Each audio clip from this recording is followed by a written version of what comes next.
Tracy Martin and Sabrina Fulton, along with their attorney, Benjamin Crump. Good morning. Good morning. Good morning.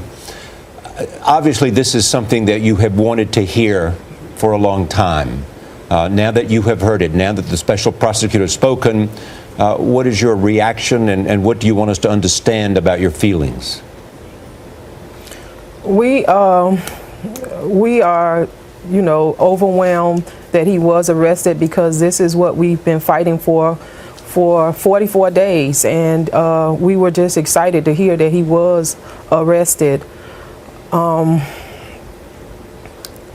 Tracy, you woke up this morning, and for the first time, we all know that George Zimmerman spent the night in jail. What were your thoughts as you woke up this morning, Tracy Martin?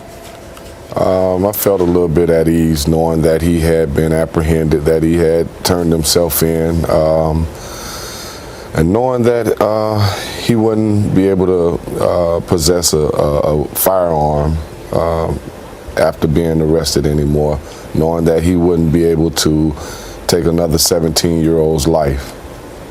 Sabrina, Ms. Corey was very clearly yesterday in saying that the charge here was not the result of public pressure, but it was in fact the result of evidence. Do you believe that? Do you believe that public interest did play a role? I think public interest played a role as far as them looking at the evidence thoroughly, and for it to get to that level, I think it did, because it was at the local level with the Sanford Police Department and with the state of Florida. So I really believe, by all the pressure that was put on her, that she took a thorough look, and it made them look twice. You know what I think is interesting in this case? When we first heard the name Trayvon Martin, for many people, it was perceived as an issue of black and white. And now when I move around on the streets, I have many people coming up to me saying it's an issue of right and wrong.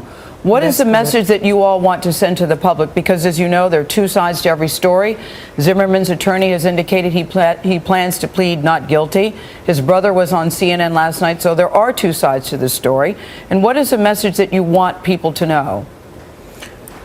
We just want people to know that if you shoot someone that is unarmed, that you should be arrested. The evidence can play out once you get to court, but you should be arrested. This was a minor. This was not another adult, and my son was unarmed. Mr. Crump, are these charges, as laid out by the special prosecutor, the charges that you expected and wanted to see? Well, Charlie, we didn't know what the charges were.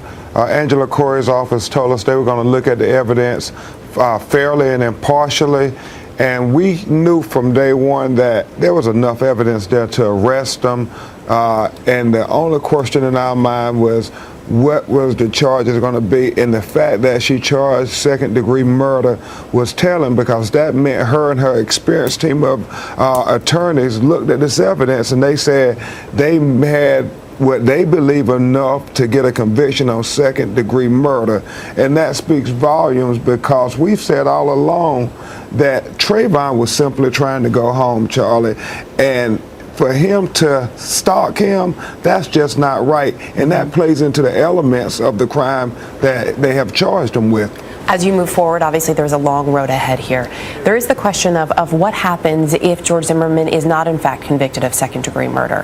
Have you thought about that possibility? Really haven't put much thought into it. We were just basically focused on getting an arrest. Now we have to turn our attention to trying to get him to stay where he's at. Only two people really know what happened that night, and only George Zimmerman is alive to tell the story. Do you all believe that we will ever truly know exactly what happened that night? The evidence certainly seems to suggest, and there's a lot of objective evidence, those 911 tapes, the video shows what his condition was 35 minutes after. So there's a lot of objective evidence, but you're right. Trayvon is gone, and he can never tell us what happened that night from his perspective.